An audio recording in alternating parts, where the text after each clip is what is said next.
thinks he knows everything, but a wise man knows that there is still something to learn. I'm Stella Opara. Thank you for watching.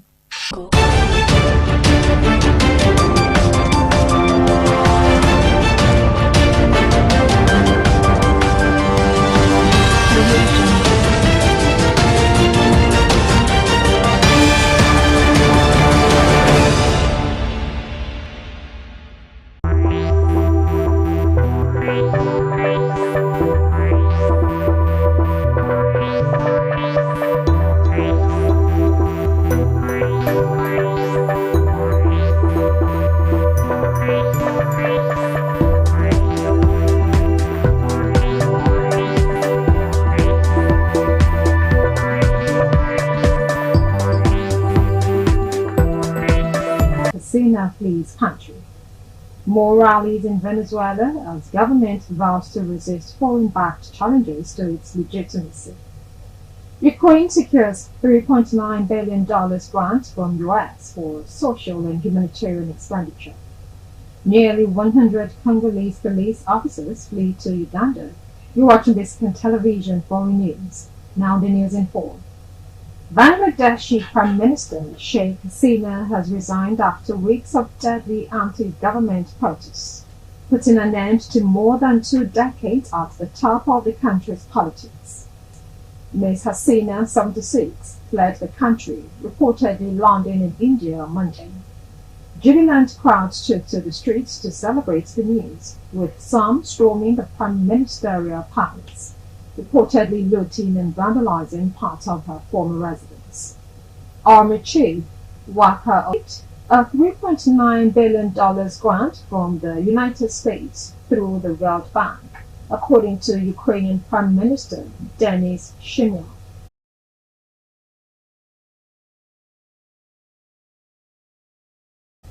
In total, Ukraine will receive $7.8 billion in direct budgetary assistance from the United States this year, which will allow Ukraine to confidently pass this financial period. The Ukrainian Finance Ministry stated that the funds will be allocated towards wages for teachers, state emergency service staff, and other public employees. Additionally, the grant will provide assistance to displaced persons, low-income families, and people with disabilities. According to the Finance Minister, Serhiy Marchenko, the grant will help Ukraine cover priority social and human. Intensifying violence has driven at least 2,500 Congolese refugees into Uganda over the past 4 days. The refugees, including pregnant women, breastfeeding mothers, and young children, cited escalating violence and insecurity as the main reasons for their flight.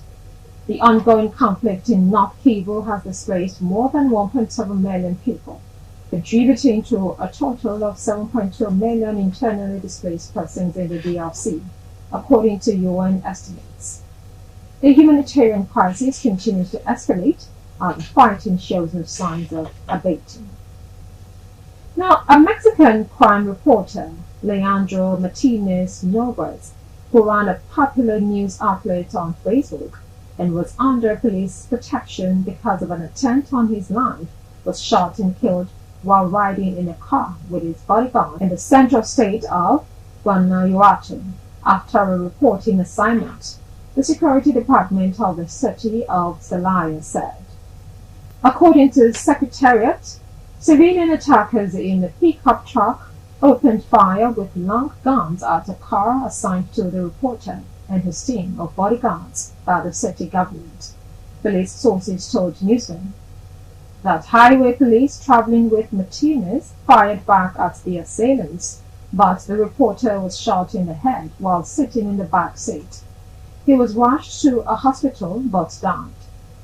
Martinez, who was in his 50s, survived a shooting in 2022 and since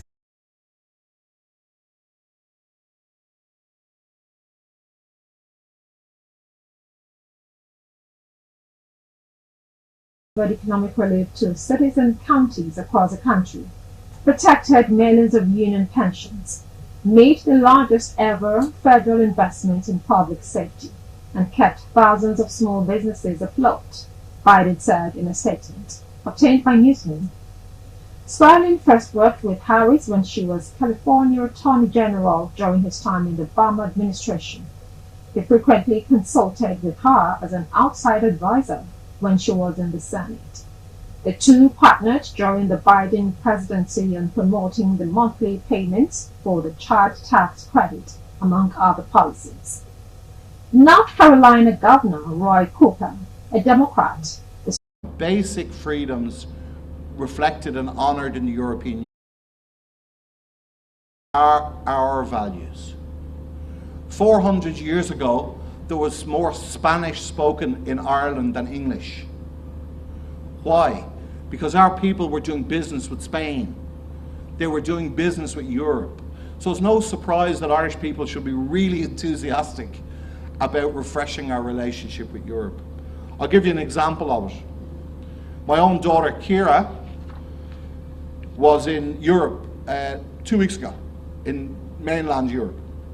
And she flew with Ryanair, the Irish airline, the biggest budget airline.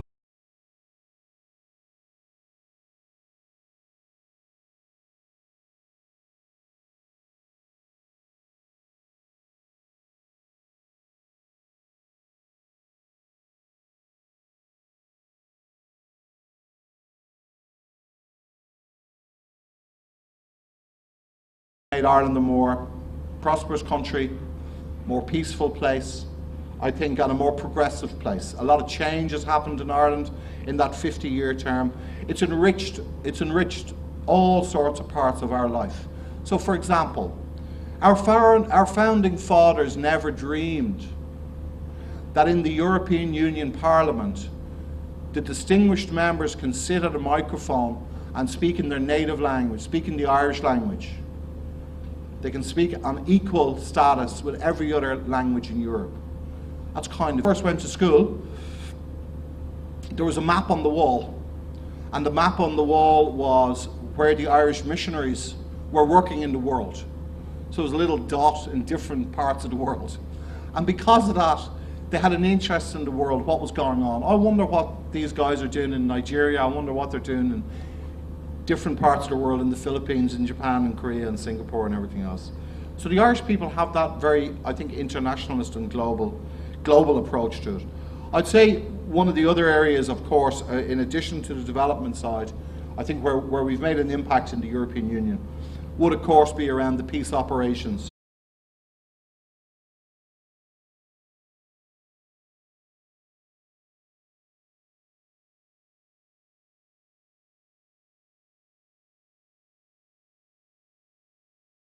My children and grandchildren. So for me, I'm sorry, it got personal, and it got personal very quickly. So I was trying to think to myself, what can I do to contribute in my little tiny way, in some way, shape or form to it? So imagine, that's what the experts say. Never mind the people on the street who have to live there. So we had more than 3,500 lives taken in a very short space of time. Very small numbers by some of the major conflicts in the world. But in the context of Ireland and the size of Ireland and the interconnectedness of everybody, and the fact that we all know everybody, or somebody is related to somebody, we go to the same clubs, we look the same, this is big stuff.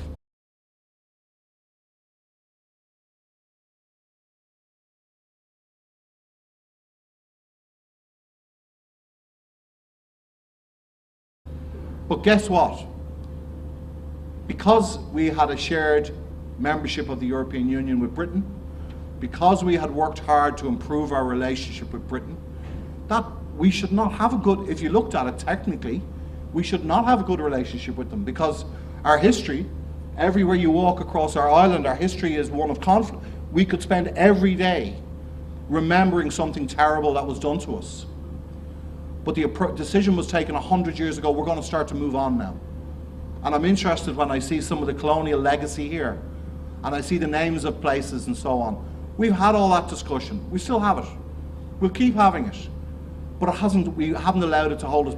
So how do we match those three different sets of relationships and try and find a way forward? Amazingly, as you know, Richard Rose was wrong, and the problem was there's no solution. I should put it on my wall. Because guess what happened? We found a way through that. The reason why it's called the Good Friday Agreement, some people ask why. The reason is very simple. George Mitchell's wife was pregnant. The due date was Easter. And he said, I'm going back to the United States on Good Friday. It's quite simple. And he said, somebody else can come and do the negotiation with you. I'll have brought it as far as I can. But on Good Friday, the negotiations finish. And I'm leaving on the plane. And it's not, oh, you know,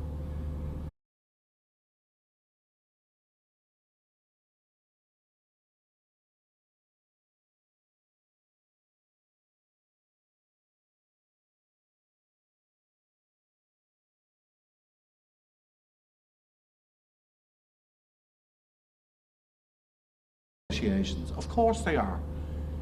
What did W.B. Yeats told us? He said, peace comes dropping slow. Peace comes dropping slow. There was no magic wand to this really, really complicated issue. Each little step was another little way in the progress and in the journey. So imagine how lucky we were to have the United States as a participant, to have the United States as a co-guarantor, to have a really close relationship with the British government, where we are both co-guarantors together. And I'm hugely grateful. I'm going to be around for a while. Peter probably has my email address, or please, I hope if today, we have an opportunity before us that we can look at several areas of partnership with Ireland. That after talking to us today, we know those areas that are open to Nigerians for partnership. I was waiting to listen if in the educational sector I would have an opportunity to bring life management studies to Ireland. Incidentally, I have a sister who's been there for 20 years. Oh, okay. I want to also quickly add, don't mind me, I'm a politician, so we go on, please permit me to put this last one, that are we looking forward to, in view of the long relationship between Nigeria and Ireland, are we looking forward to some... We don't have a single official or a single public representative elected on an anti-immigration policy. If you find another country in the world that has that, it's pretty unique. We're very fortunate. I think part of it is because of our history. We still have to be careful with it, and we still have to make sure that we make people feel welcome. And I think I think it's one of the things that we're proud of as Irish people, that we've welcomed so many people. So just since the beginning of last year, for example, we've welcomed 100,000 Ukrainians. 100,000. So that's the equivalent of Nigeria welcoming 2.5 million. So we're a tiny little place, but if you think about the numbers wise, we're welcoming to people. We want people to come. We want them, you know, it's a funny thing, because one of our government ministers line process. If you had said to me 5 years ago that would move online, I would have said that's not going to happen for 20 years. So things can evolve quite quickly, and I think it's about building that level of trust and getting to know each other better. I think is a big part of it. And I think in terms of what's attractive to Nigerians, I think it's a pretty easy place to figure out. It's not that complicated. You know, you can drive from one side of the land to another side of the land in 3 hours. You can drive from the northernmost tip to the bottommost tip 5 hours. That's the time it could take you to get from Lekki on a busy Friday. So we're fortunate. It's one of the advantages of being small. It's one of the advantages of being very environmentally friendly country. We don't have any heavy industry. There isn't any heavy industry. So we have a very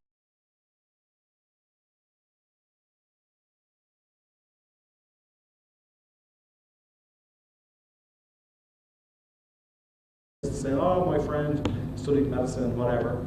And of course, it's come right up to the present day. Now, Our businesswoman of the year in Ireland is from Nigeria.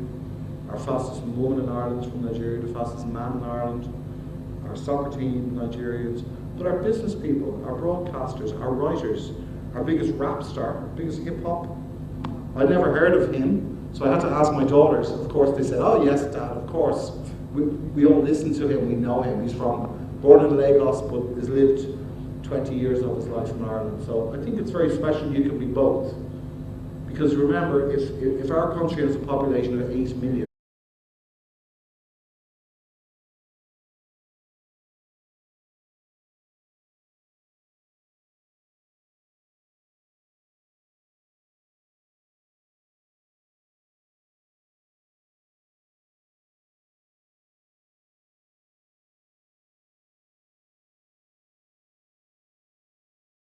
you need to look out your front yard and you need to leave your front door open because you have to be ready to learn. Thank you. Thank you very much. Mr. Peter Ryan, I will try to make my comments brief because I'm a big fan of Ireland and Irish DNA is in my family blood. To that extent,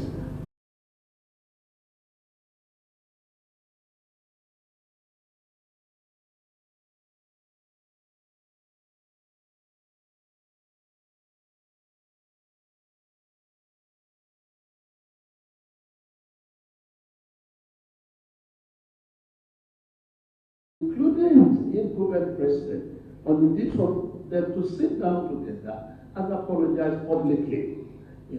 Now, issue of accountability, which you mentioned, very important. On Nigeria-Ireland relations, I know you just assumed duty. You came in November, you just presented your letters in January, but you hit the ground running, engaging with all the stakeholders. I want to see more of people-to-people contacts, especially in the areas of education, as Princess mentioned, in areas of private sector, trade and investment.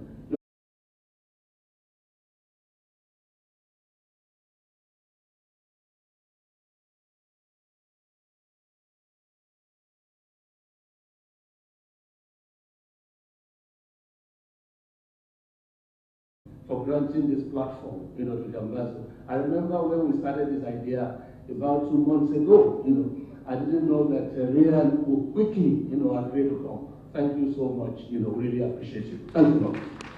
I'm sure the fact that you really understand a lot of things that Ireland have done regarding peace and security in the island of Ireland. And really, I must commend that your efforts have been a long time coming because my father studied in Ulster, Peace and Conflict Studies. And then, I really appreciate the Reverend Fathers that came to Africa and to appreciate the fact that you guys are still working as partners on development in Africa. So I'm going to be. I want to recognise and thank, particular thanks to Ambassador Tunde for his kindness and for his shared wisdom and shared expertise. I think you're right about the reconciliation is certainly an area I think where we have had some interesting experience around that. We've seen some extraordinary bravery in reaching out by people in really, really difficult circumstances. So we have people who were in prison for the most horrific crimes who were released early, and they didn't move to their private island in Mauritius. They moved back to the community from where they'd come from. And that was very difficult because people would see them, they'd be catching the bus, they'd be going to work. So but the choice is a difficult one. What do? Do you ostracize these people? Do you consistently try to look for passports? You can have a British passport if that reflects your identity. You can have an Irish passport if that reflects your identity, or you can have both. So what do you think has happened since the peace has grown roots? What do you think has happened? People are not willing to be judged anymore on what passport they carry. So there's no secret that we have a soccer squad of about 20 24, 25 players for the World Cup games. You announce a squad of 25 players. In the Irish case, it's a little bit unusual because we don't really play soccer really in Ireland very much, not a big sport. So every single one of our players lives in England. I think you're right. I think about the solution. Maybe I am being harsh on Mr. Rose, but I do take it. I took it as a bit of a kind of call to action for myself, and I would also say, what I don't think we've ever thought we found a solution, but we found workarounds. You know, somebody said to me one time, because of our history, you know, where we had very strict rules from London that we had no say in them. India is the same, Nigeria is the same, a lot of places in the world are the same. We had no say in them because we had no way of accountability. We were just given, this is the rule now, you have to follow this rule. So in Ireland we found a lot of creative ways to work around them.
November 6.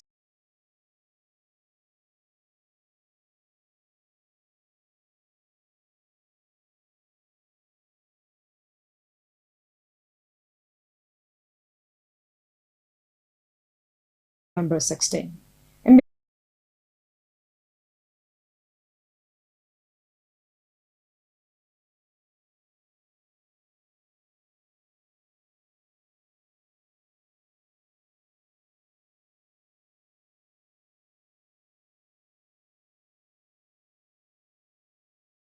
November 16.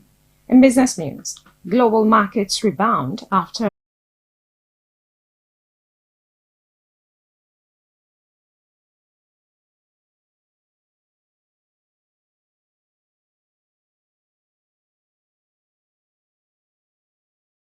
November 16.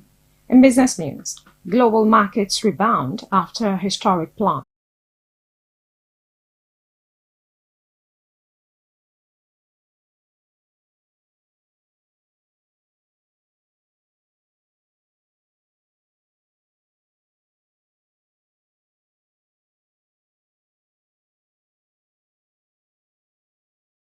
November 16. In business news, global markets rebound after a historic plunge.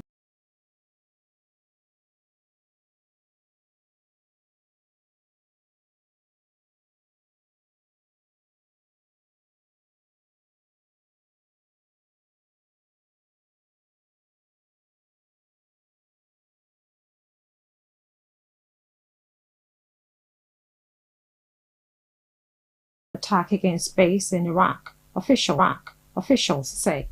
And in the world of sports, Cross River State to host 2024 NWFL Championship announces kickoff date. Now the news in full. Former President Olusegun Obasanjo has expressed concern over youth's restiveness caused by unemployment, fearing that Nigeria might be sitting on a keg of gunpowder, adding that the right thing needs to be done before it's too late. Obasanjo made the statement during an interview with newsmen. The advance comes following ongoing End Bad Governance nationwide protests by the youths over hunger and hardship in the country.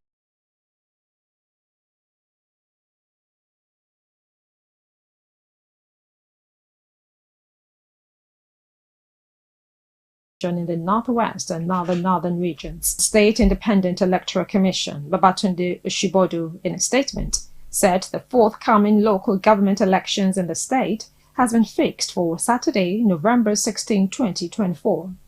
According to the statement, Oshibodu said the release of guidelines for the conduct of the elections and stakeholders meeting will take place on Thursday, August 8, 2024. While campaigns by the political parties is scheduled for Friday, August 9. The statement also revealed that political parties are scheduled to hold their party primaries between August 26 and September 9, 2024. You're watching Biscon Television News. The news continues shortly.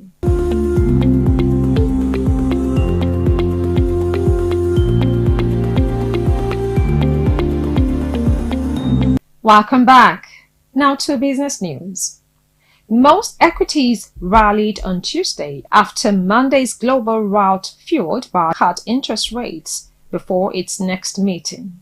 Tokyo, which suffered a record loss, led the gains as it sold more than 10%, as traders bought beating down stocks caught up in a catastrophic percent. Sony piled on more than 9%, and chip giant Tokyo Electron added 16.6%. Shanghai, Sydney, Seoul, Taipei, Mumbai, Bangkok and Manila also rose, but Hong Kong gave up early giants to sit marginally.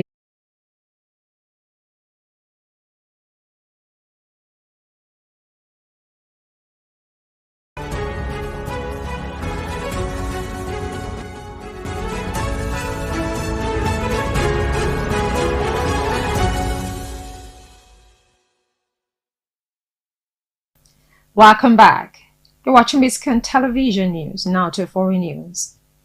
U.S. officials says at least 5 personnel have been injured in an attack against a military base in Iraq, as the Middle East braced for a possible new wave of attacks by Iran and its allies, following last week's killing of senior members of militant groups Hamas and Hezbollah.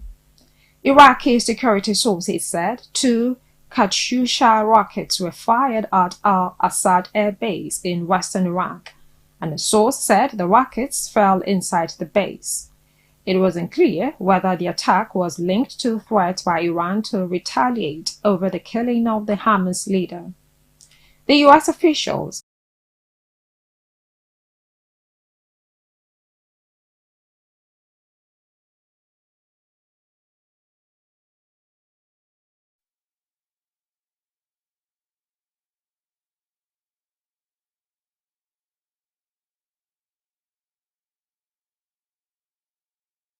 Welcome back.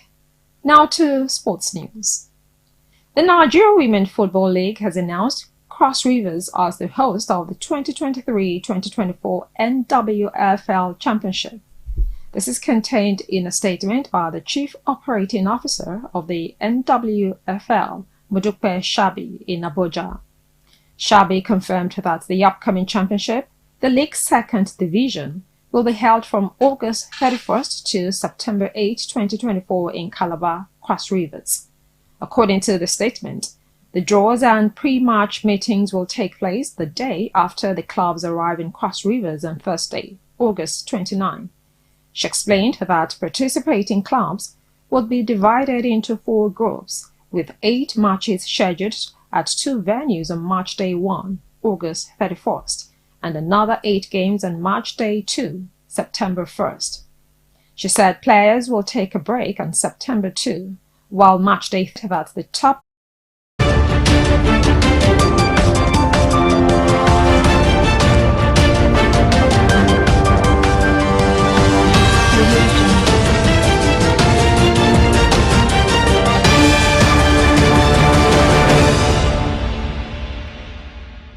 President Tinubu addresses the nation amidst turbulent protest, emphasizing unity and economic reforms.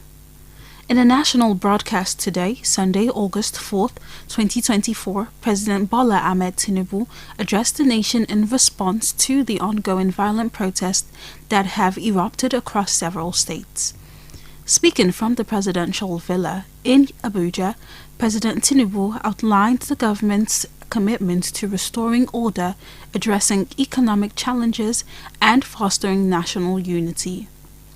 The president began his address by expressing deep sorrow over the violent protest and the resultant loss of lives in Borno, Jigawa, Kano, Kaduna, and other states. He acknowledged the legitimate aspirations of young Nigerians who desire a better and more progressive country, while condemning the destruction and looting that accompanied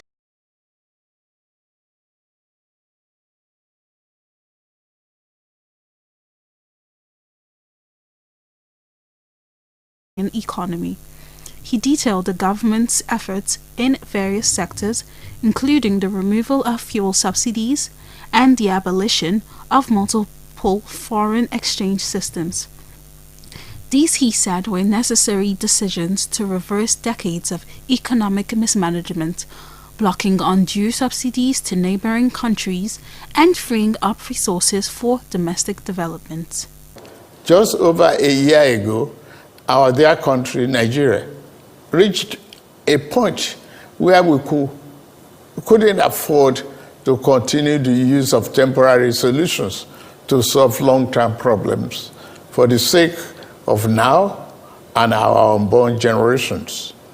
I therefore took the painful yet necessary decision. Declared that productivity in the non-oil sector has also reached new levels, contributing to economic growth, adding that his administration has successfully reduced the percentage of revenue spent on debt service from 97% to 68% in the last 13 months, thereby providing more financial freedom to fund essential social services such as education and healthcare. Productivity is gradually increasing in the non-oil sector, reaching new levels and taking advantage of the opportunities in our current economic ambience. My dear brothers and sisters, we have come this far, coming from a place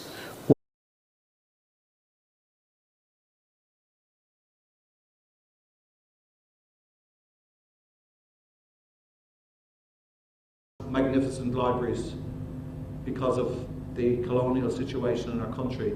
So we place a huge importance on our poets, on our writers, on our singers, on our musicians. And we have so many things in common with cultures in Africa, it's kind of crazy. It's like we've just been divided somehow, but actually our culture is so similar. And you know, somebody said to me the other day about their Irish father they used to come here, and then because of insecurity and other priorities, so we need to get back to that pattern again, and institutional partnership will be part of that between our universities, but also the Nigerian community in Ireland. If I want to get, I'll tell you a short story, right? If I want to get something done in New York City, okay, one of the busiest cities on the planet, do you think I phone my office there? No. Do you think I phone the United States government there? No. Do you think I phone the mayor of New York, Eric Adams, much as I like him? I don't call them. I call somebody from my community. And I'm sitting in the back of the car and I'm saying, what's happening about X or Y? Oh, my friend who lives in Thailand, his niece is thinking of going to Manhattan. Who do we know in Bank of New York Mellon? Now, can you imagine that power with the Nigerian diaspora, with Ireland? An English-speaking country, a country that's open, a country that's welcoming, a country that is showcasing young Nigerians. Can you imagine?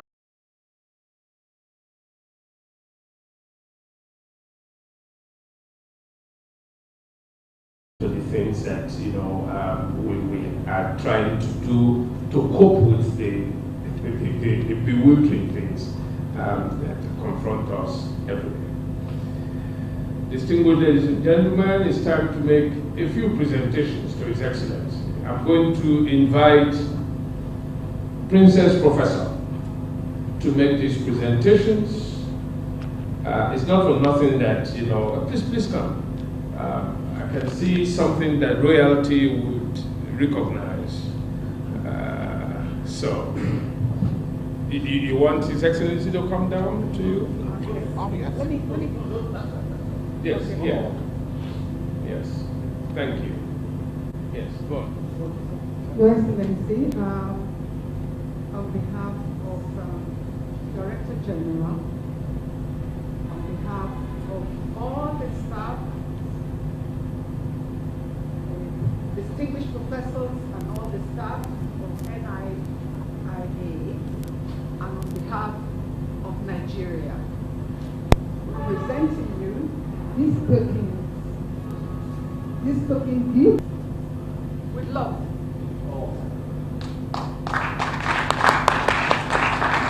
Nigeria is a hospitable country. You have been received by the President, and now NIIA is receiving you and saying, welcome to Nigeria.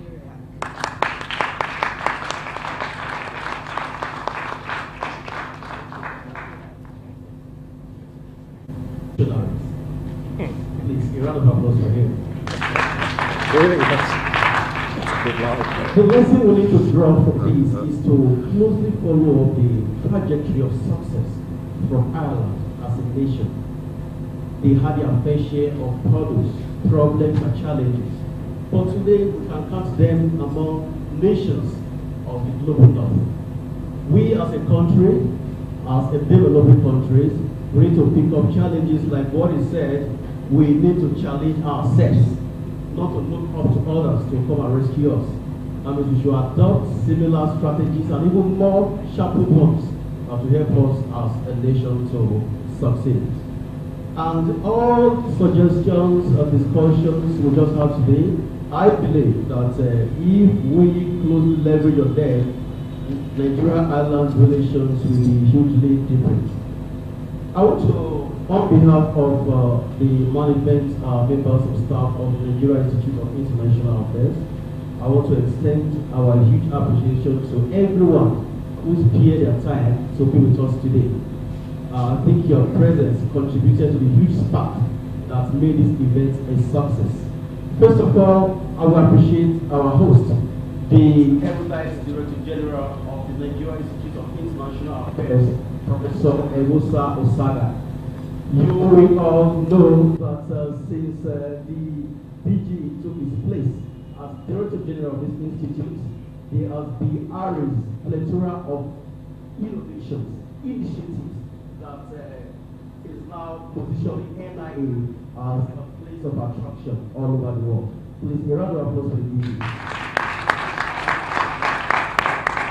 And also to our amiable visitor, His Excellency, Ambassador Peter Ryan. We are grateful for sparing us your visit. Thank you so much.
our association.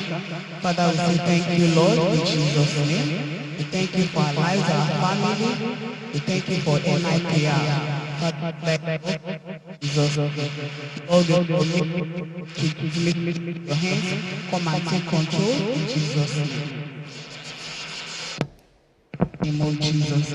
Everything that we are going to say and do, deliberate upon the Lord, even all Lord to the upliftment of the NIPR in Jesus' name. At the end of the day, let your name be glorified.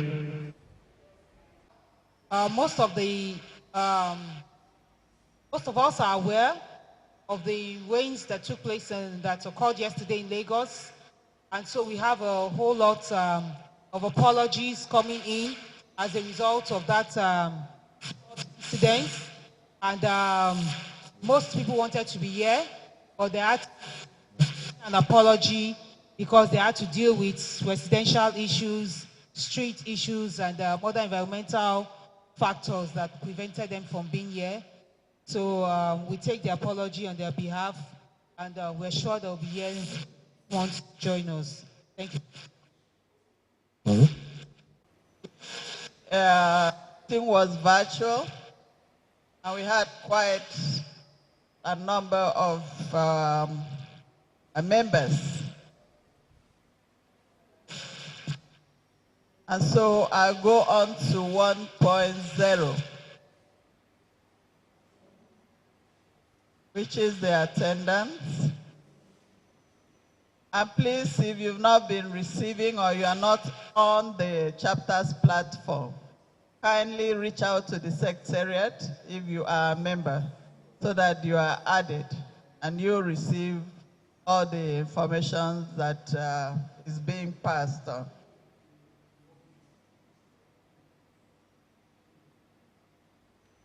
Yeah, we had about 193 in attendance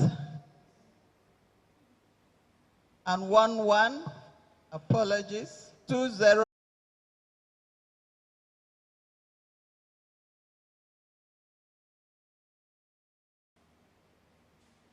Eight zero, 81, 82, 83, 90.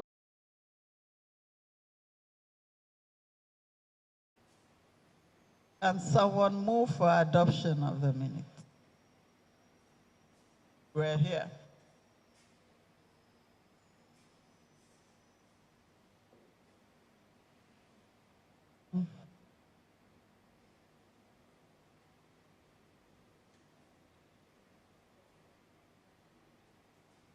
Our fellow, our delectable Ajia, this way.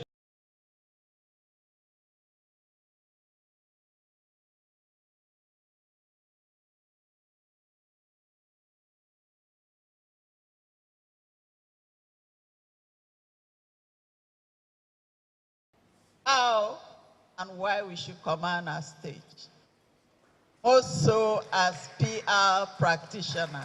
Please welcome our ace broadcaster, Bimbo Oloyede of Hilton, where we have the powers that be,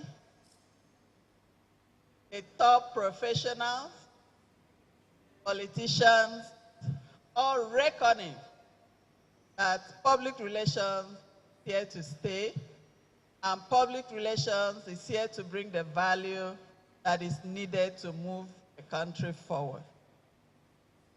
I can give you snippets of all that happened. Very soon we have someone ready to build the National Secretariat, the reputation house of the Institute, from foundation to return the keys. We've also had a donation of over 100.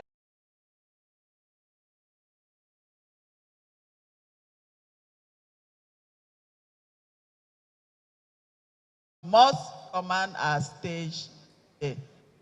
Before we do that, let's quickly finish the meeting with upcoming state AGM. As we speak, the chairman of that committee as we speak, they are having a stakeholders meeting and the Ministry of Transport. So, Secretary, would you want to?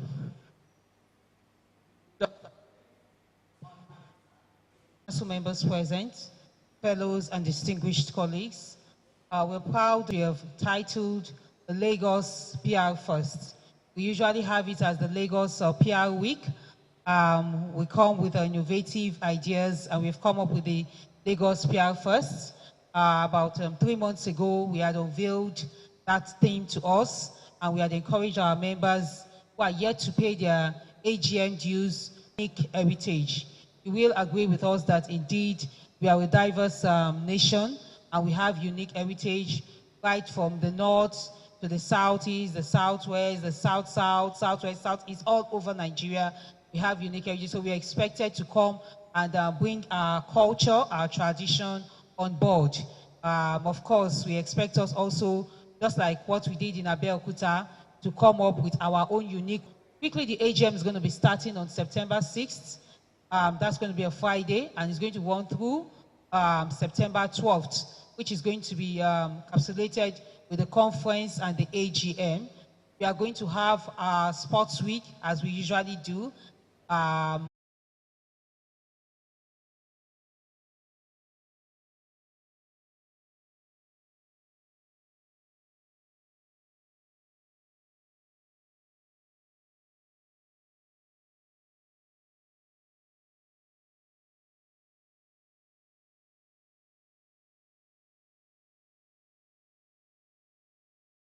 We have some students that do come in. If you also have your kid, I remember last year, Mrs. Menelama Yowa came with her daughter in the secondary school, and when she was leaving, it was an awesome time. She had great testimonies to give. So please, we encourage us to come out for the mentoring session as well, and we're going to have other sessions as well. We're going to unfold it. Already started with our on the 6th Lagos State chapter.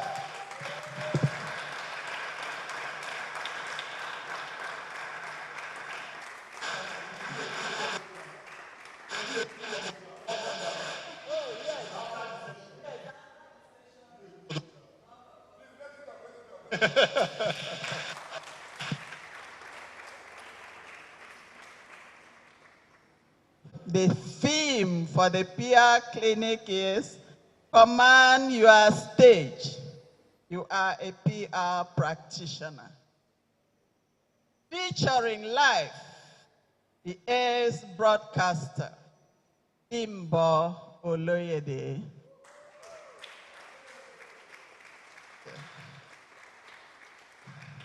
Thank you, and so please, as she stand, Dr. Monday Ashiwagu will read a very brief profile.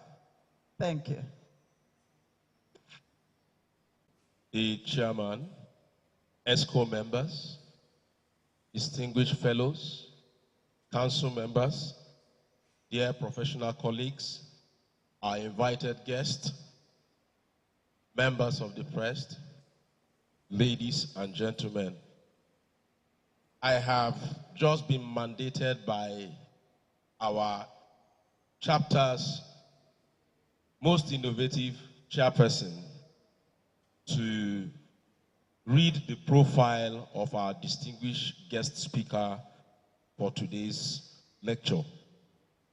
Ladies and gentlemen, permit me to introduce to you Mrs. Bimbo Oloyede.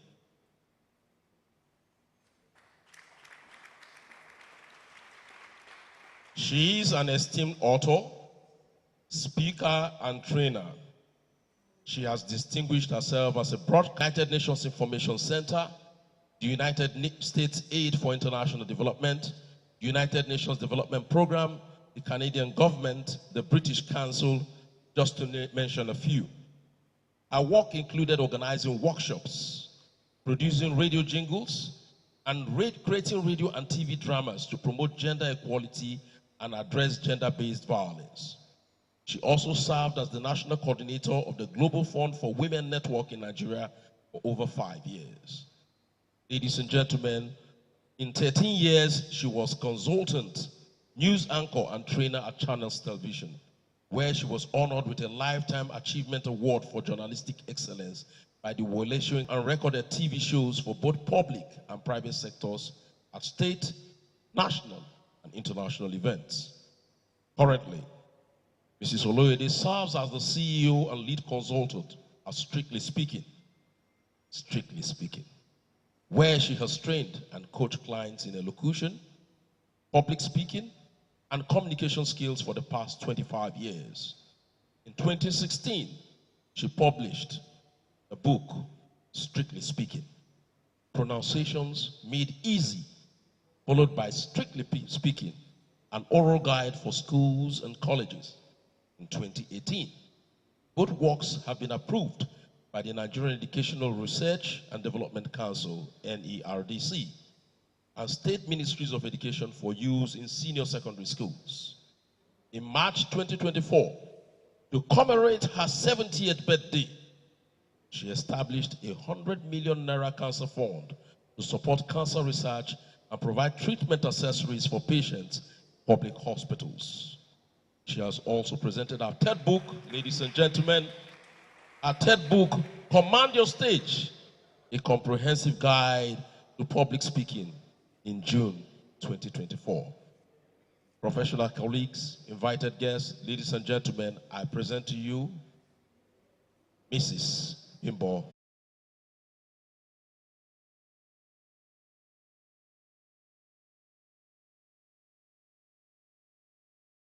And ladies and gentlemen, thank you very much. Now, I'm going to be asking a series of questions. Some of them I would expect you to answer, and others I will answer myself. But I want to say that the premise of my presentation is a quote by Brian Tracy. And the quote is this: "Your ability to communicate with others will account for fully 85% of your success in your business and in your life." I'm very sure that as PR professionals, you can relate with that quote. But I would say that Brian Tracy has every reason to make that statement. This is a man that has written over 70 books. He's a dynamic motivational speaker. He's researched into human potential. He's a personal and professional development expert. And he teaches on goal setting, creativity, etc., etc. So don't take my word for it when I say that communication is very vital to the job that you do. Take his word for it.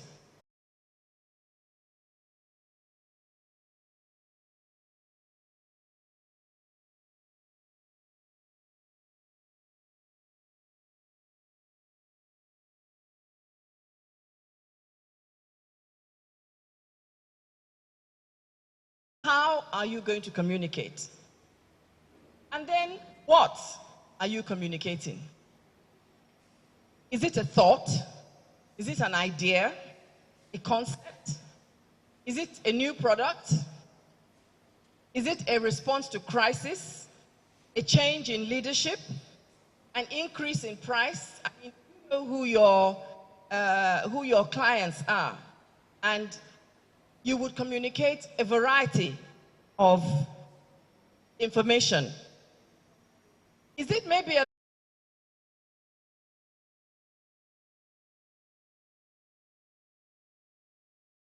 quote Lee Iacocca?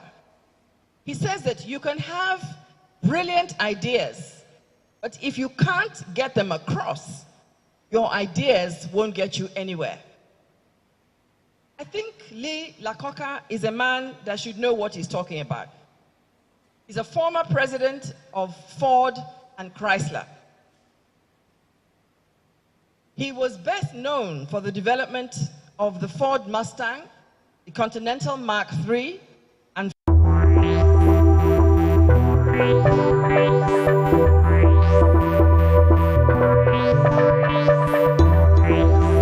Hello and welcome to News Super Review on Biscon Television. I'm Adebisi Elegunde, and here with me is Sarah Biodun. and together I'll be taking you through the major headlines from some of the newspapers. And I have with me here the Punch newspaper. The first headline here says, "Why fuel importers would frustrate Dangote," and that's according to Obasanjo, and the story is on page 19. Few queues to clear as loading resumes at depots on page 20. Blackout as national grid collapses again. The story is on page 20. Kerry's fate divides reps. To read that story, you can check page 28 of the Punch newspaper. Hunger protest. Military talks tough as pro-Russia rallies spread. DHQ hunts protest sponsors. Governors summon emergency security meetings. Russia disowns protesters. Police arrest over 30. More northern states declare curfew. And all of the story on hunger protest is on page 2 for the Punch. Now to the New Telegraph newspaper. Fiscal deficits. Banks loan to government hits 8.08 trillion naira, and you can read that on page 3. Protests push Nigerian hero bonds down among worst performers, and that's on page 26. Reps dissolve disputed ad hoc petroleum probe committee. You can read that on page 5. Tinubu's broadcast fails to address Nigeria's harsh economic realities. Obi. Protest. Head or tail, we may all end up losers, and that's on pages 2 and 11. Bangladesh Prime Minister flees after 15 years in power as protesters storm palace, and that's on page 4. Court nullifies sale of Nigeria hair to Ethiopian Airlines. Unions plead with Tinubu over Arik's hair crisis, and the rest of that you can read on pages 2 and 8. We will defend democracy, says CDS as Tinubu security chiefs meet over hardship protest. Those flying foreign flags will be arrested, prosecuted. Musa. DSS, police apprehend tailors making flags for Nkanu, others. As Russian government distances itself from protest. Secret police alleges religious group infiltrated protesting north. And KDSG imposes 24-hour curfew on Kaduna, Zaria. Pro-police crack down on peaceful protesters, Pirates tells Tinubu, as AI urges Kano government to investigate killings. You can read the rest of the story. That's it for the New Telegraph newspaper. Now moving on to this day newspaper. EFC report. Windfall tax amid industry recapitalization will break banks. Now the writer says poor policy decisions shrinking shareholders' net worth. Declares CBN should be worried over developments as banks' shares are impacted. Industry under high regulatory costs as 6 banks paid $1.8 billion in 2023, $7.6 billion in 5 years. And all of the story on EFC report is on page 25 of today's day newspaper. Nigerian stock market joins US, others to depreciate as investors trade with caution on page 25. Electricity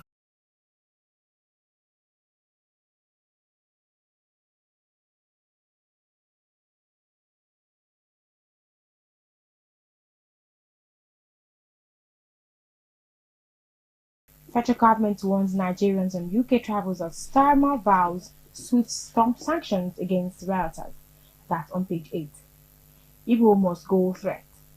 Southeast Senate caucus weighs in. That's on page 11. Protests. Hoisting foreign flags in Nigeria treasonable. That's according to Tinubu, and that story is on page 8. Kaduna, Zaria boy over 700 billion naira. Now to the Daily Trust newspaper. Federal government issues travel advisory to Nigerians visiting UK, and that's on page 7. Data depletion. NCC orders telcos to make tariffs transparent, and that's on page 19. Protest.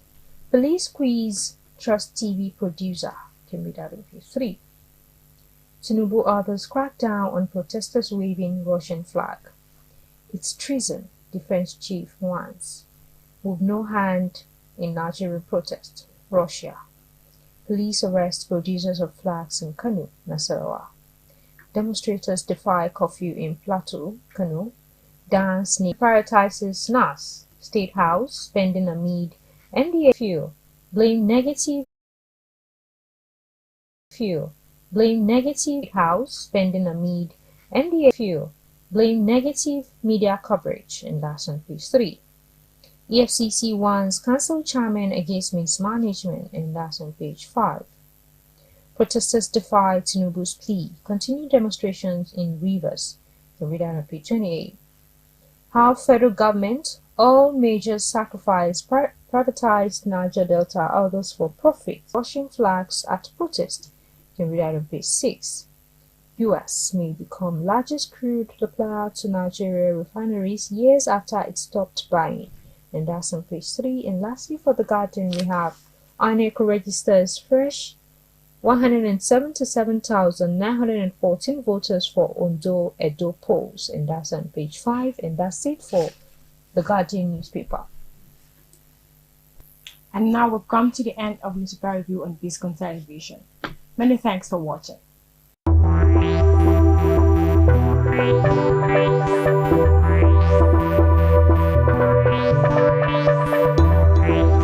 Company in the 1960s, and for reviving the Chrysler Corporation as its CEO during the 1980s. I want to repeat that quote. You can have brilliant ideas, but if you can't get them across, your ideas will not get you anywhere. How do you command your stage if you have brilliant ideas and you can't get them across? I want you to also consider reputation. Again, I have a quote, this time by Harvey Mackay. He says, you can't buy a good reputation, you must earn it. There's no amount of money that you will pay anybody anywhere, no amount of spinning, no amount of doctoring, no amount of whitewashing that will enable you to have a good reputation.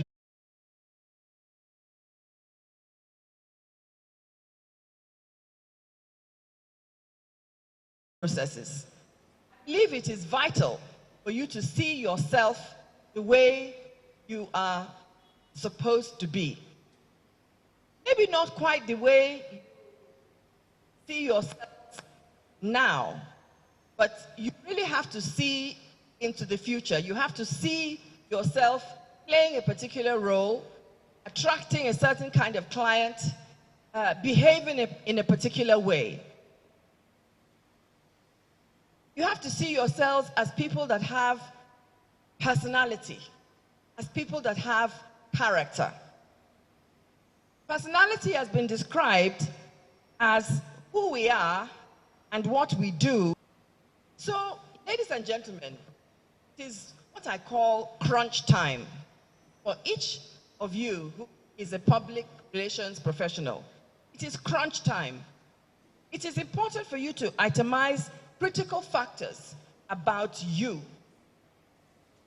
Not your clients, not your staff, not your colleagues, about you as individuals. Because these factors identify how they affect your message. So, our microphone is not behaving very well, so it's a bit difficult for me to bandy words with you. So I may ask the questions and, can I? Okay, what's in a name? What's in a name? That's my question to you. There's a lot in a name.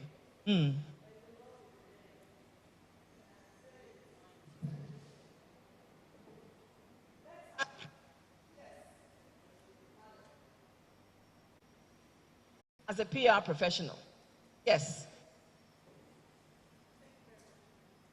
Thank you. A few things that are listed here about why you need a good reputation. First of all, it precedes you.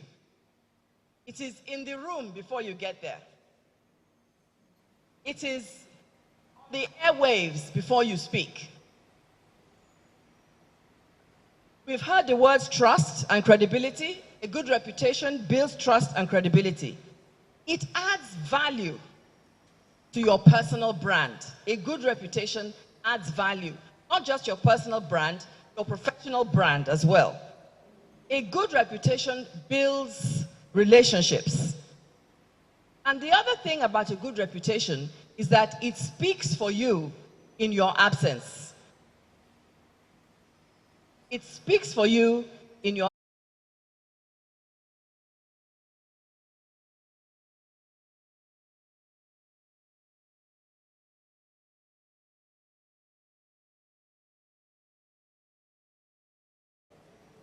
Sorry? Bukola Saraki, charisma.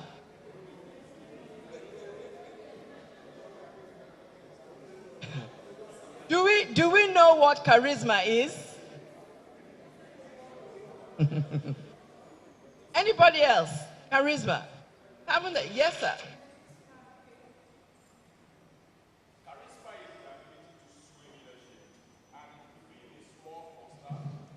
It could be political, it could be social. Example. A charismatic leader. Paul was one. The PR professional.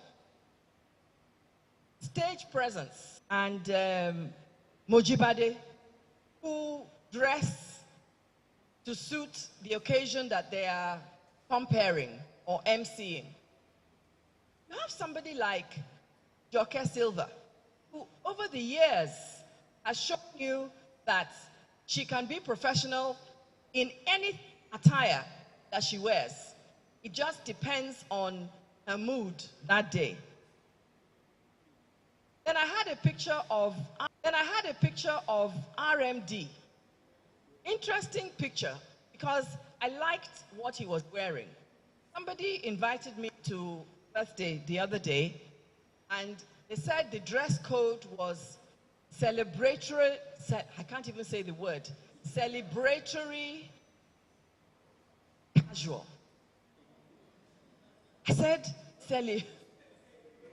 celebratory casual. And when I saw this particular picture of RMD, I just said, this seems to fit in. You know, it's an unusual outfit, but you can say that it is an outfit that makes impact, but at the same time, it's casual.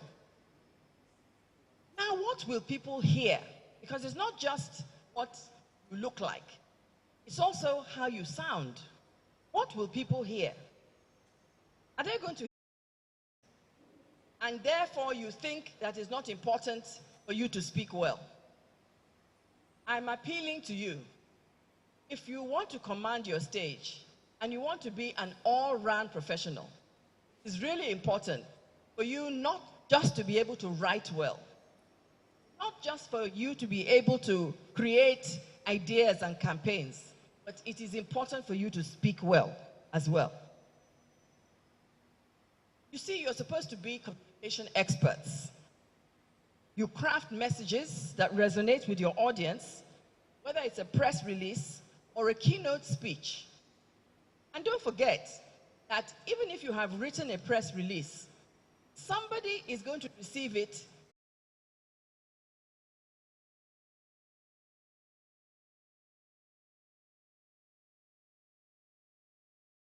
that will also make it stand out. Communication or presentation is not by accident. If we're going to connect, then we must be deliberate about how we prepare for the presentation, and that includes your voice. So let's come to the words. What words will you say? Are you articulate?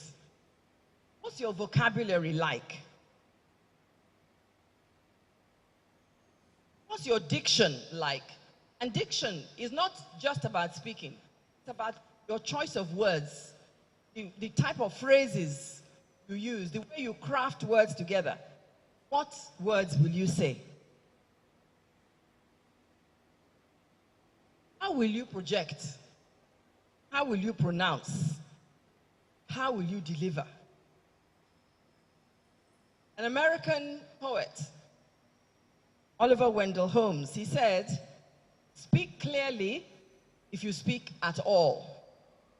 Have every word before you let it fall." So, in considering diction, choose your words carefully. Short vowels, 5 long single vowels, 8 double vowels, and 5 triple vowels.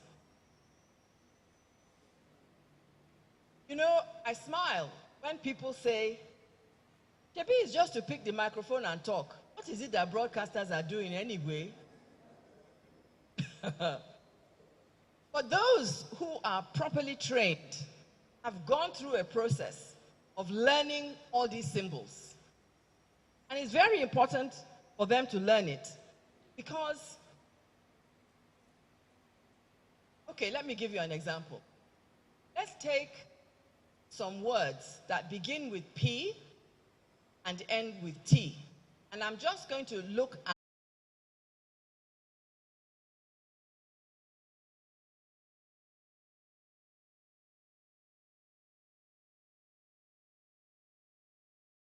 a football match. Good. But there are people, it is, okay, we have not even talked about consonants.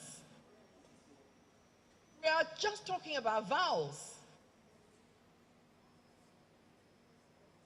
The difference between a match and a march. All right, what about a matter of cash? Okay. Supposing she had been saying it is a matter of catch. You know that there are people that say sh instead of ch and ch instead of sh. You know that. Some people will tell you that they are sitting on a chair and that this meeting is being shared by a chairman. You know that. You know that. I'm saying something. I'm saying something. Very good. Just the same way as you might eat chicken and chips. Good. Ladies and gentlemen, we are enjoying ourselves. We are laughing about this. It's not already in the bag. Before you stand up, you are in trouble. And that's the truth. So, if you are going to command your stage with charisma, you really have to offer the full package so that you will get the full reward. You want that charisma, you want to be seen as somebody that's charismatic, then you have to earn the respect because it is not automatic. And that brings us to the preparation for the presentation you are going to make. You have to ask the right questions. How long? Where? When? What's the topic? You have to know the subject because you must add value to the presentation. Also, a presentation that you are in control. It is all decided by you because only you can choose to build your capacity, to learn the rules and observe them. Malcolm Forbes, he says that presence is more than just being there. I want you to think about that. Presence is more than just being there. Well, over the years, stage, and I ask you, ladies and gentlemen, what about you? Thank you.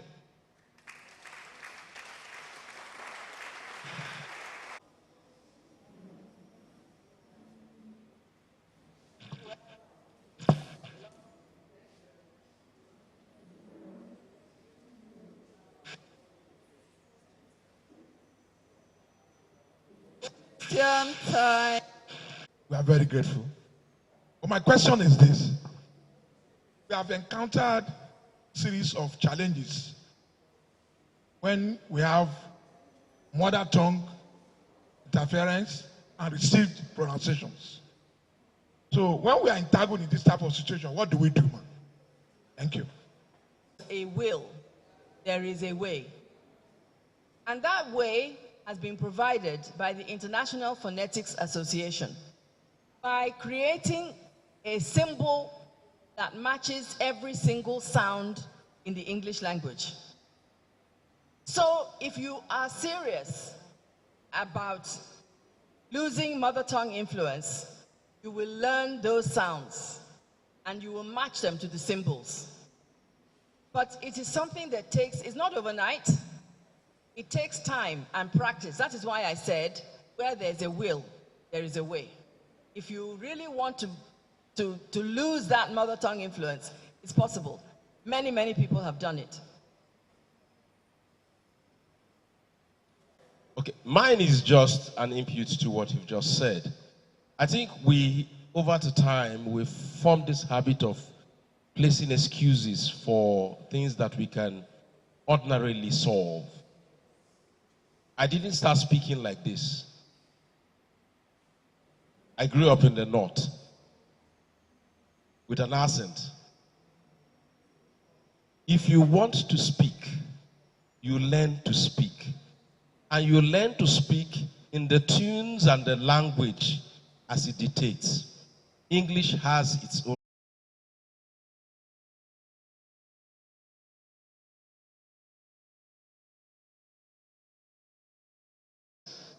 Once you encourage mother tongue speaking, there must be an interference with English language, because there is no way you can separate the two together. So if you're encouraging in school curriculum that mother tongue should be incorporated, that means there must be an interference with your pronunciation.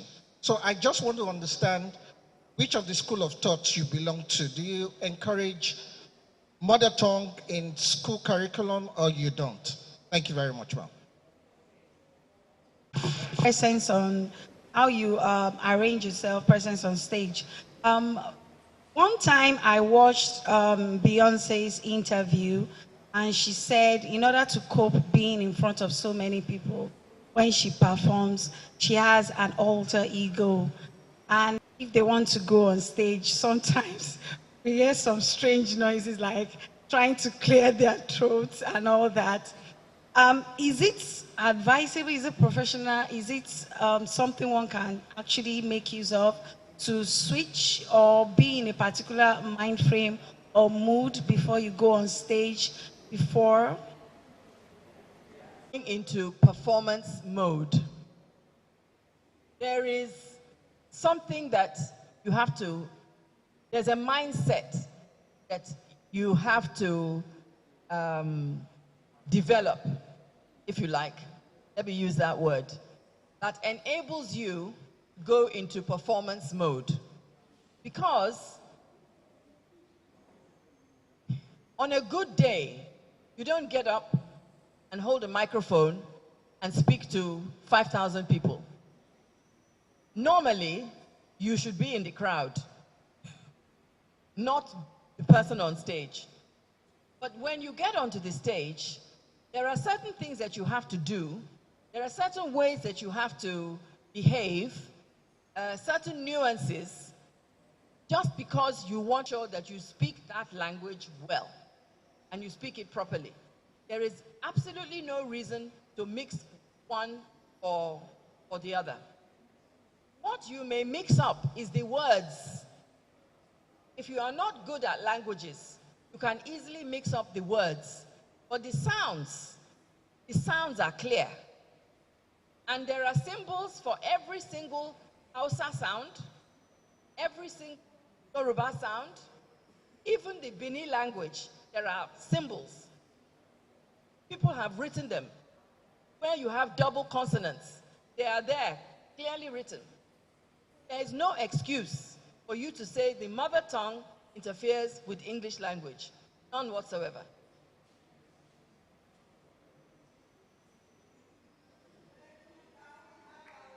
Before Tori said, when she comes, she's going to teach me the pronunciation straight away. Comes up here to do the vote of thanks. I would just like for all of us to see. May I stand? I said, may I stand?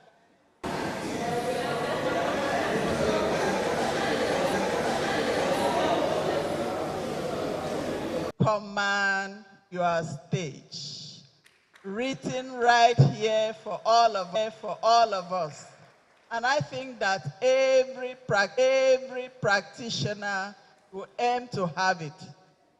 And much more, you're going to have it autographed by the author. A great broadcast. We say a big thank you for coming to speak to us today.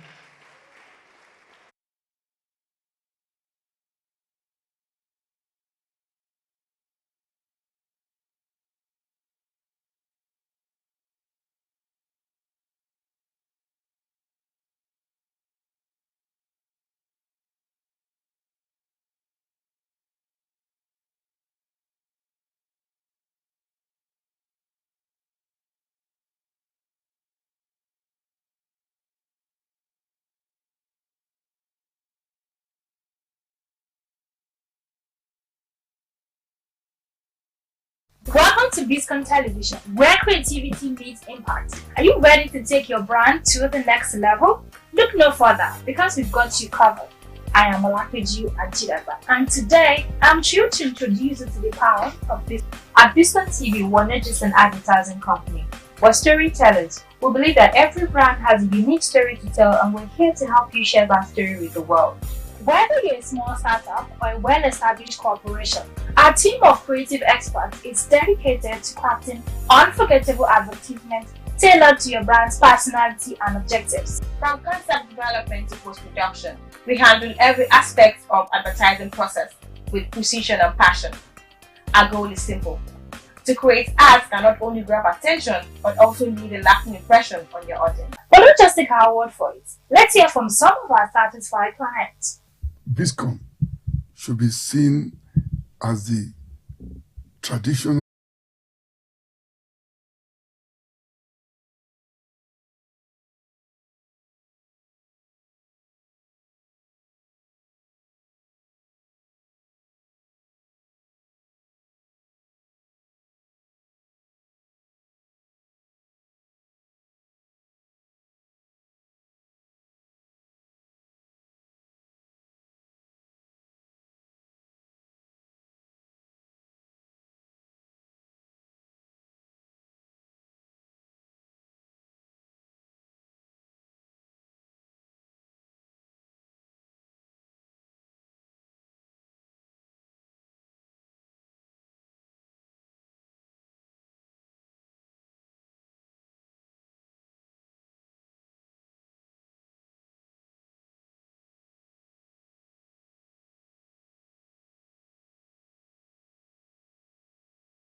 tablet to reduce blood pressure.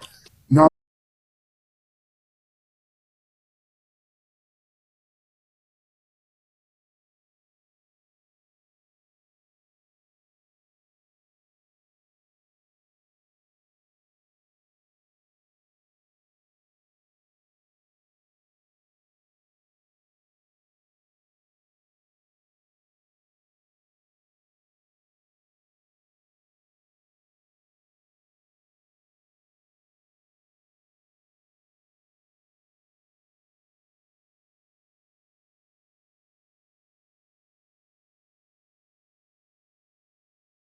tablet to reduce blood pressure. Now, myself and my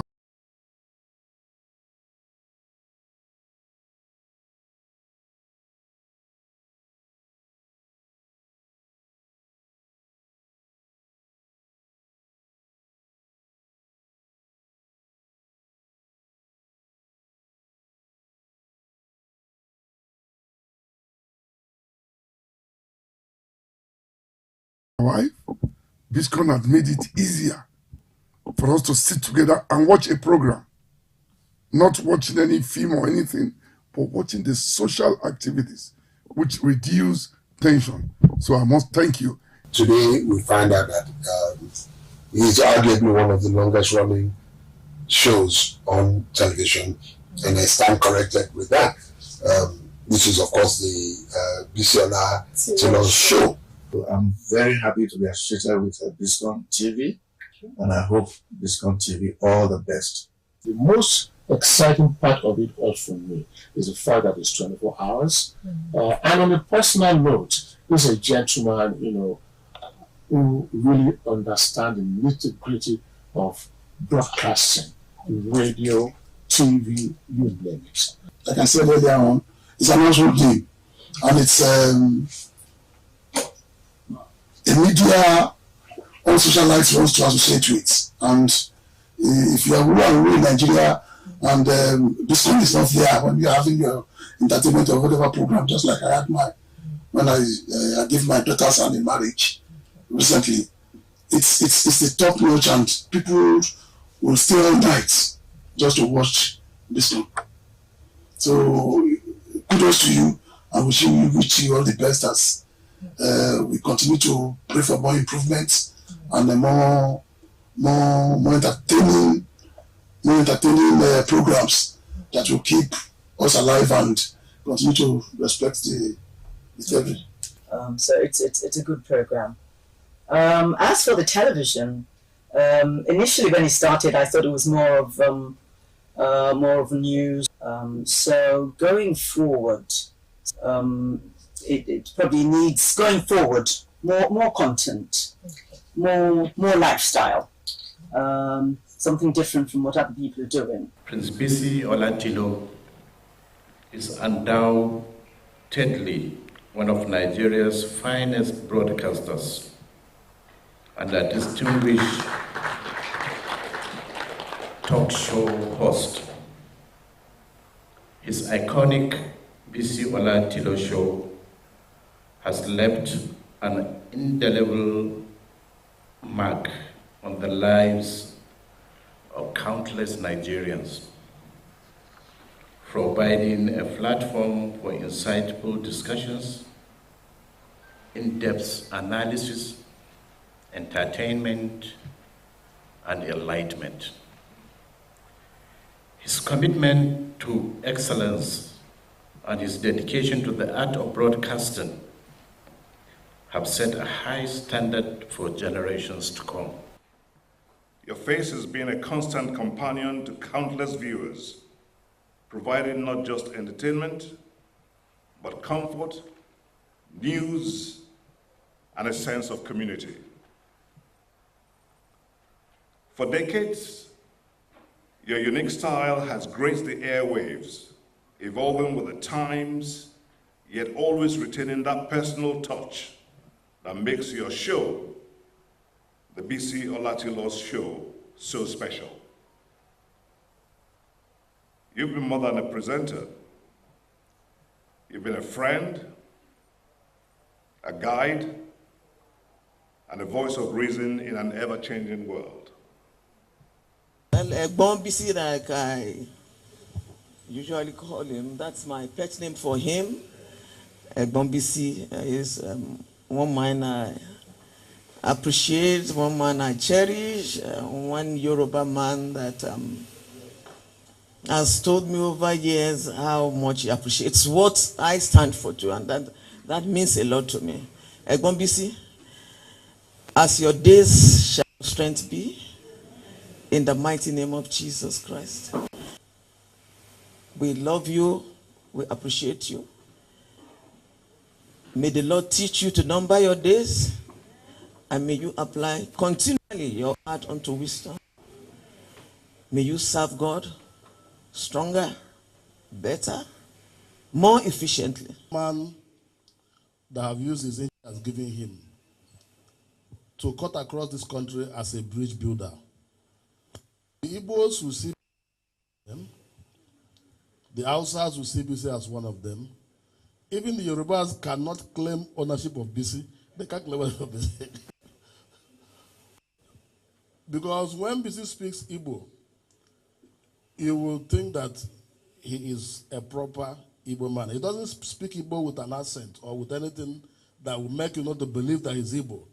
In fact, he even knows how to crack jokes and go deeper in Igbo language.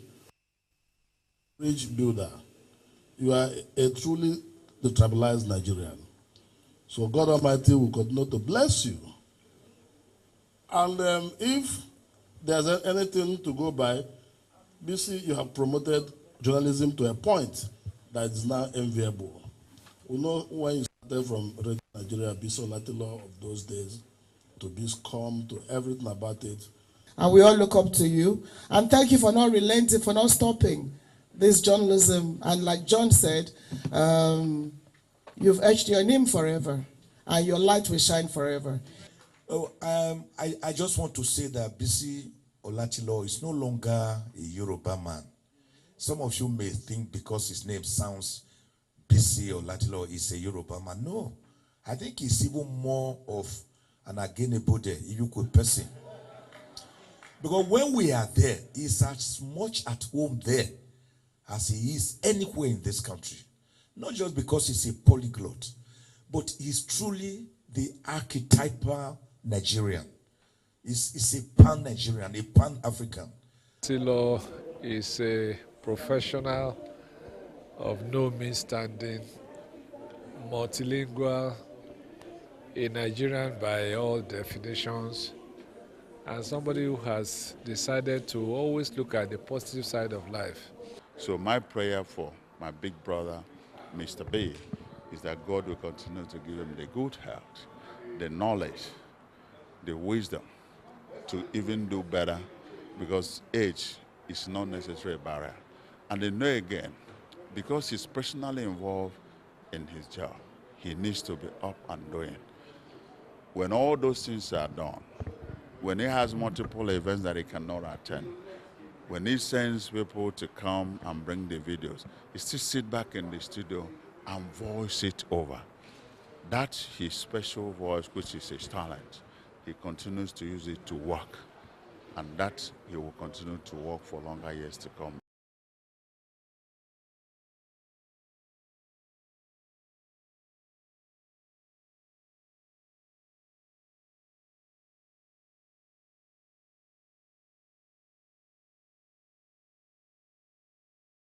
Nigerian, BC Olatilo, you are one.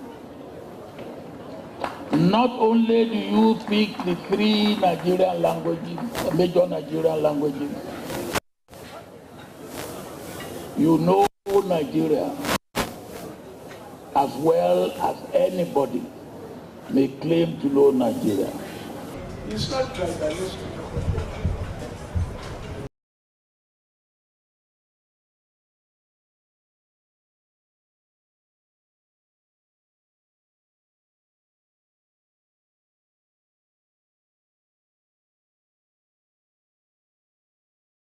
And I would ask you, how many of us can speak the three main languages of Nigeria? How many of us?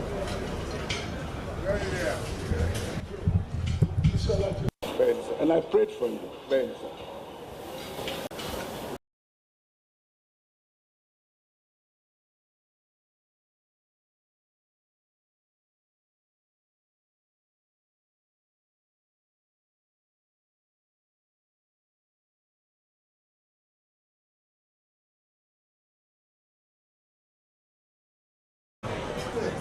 What impact one has had on others, judging by that reality? My brother, Prince Olatilo, has had a lot of achievements. Your life has been that of service and honor. You know, I met him about 25 years ago when I was minister.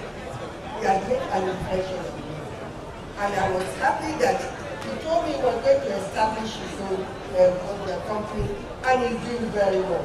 Congratulations.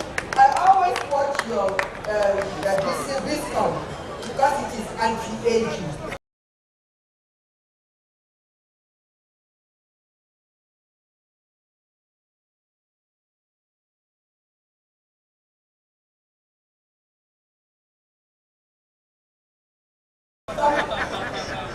When I watch it,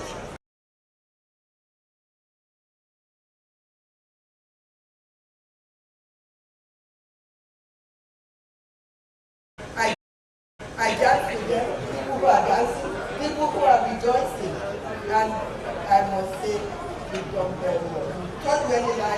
and I congratulate you. I believe has the greatest, the biggest heart. Larger than life most of the time. So what else can one say about such a wonderful person? And of course a true royal. The way he carries himself, the way he comports himself, is constantly reaching out, is constantly supportive. He's always there for everyone, without expectations in return. A man who is extremely intelligent, deliberate, intentional, conscientious, consistent, reliable, dependable.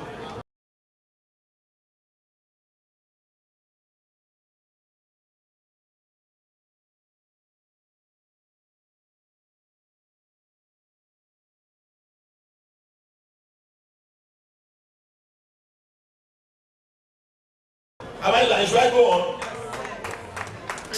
You know,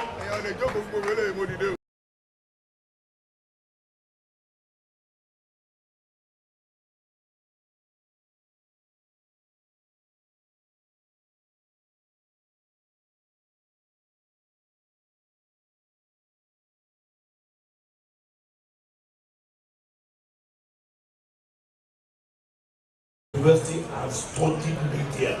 Ó kà ó mọ̀, ó yán kọ̀ọ̀kan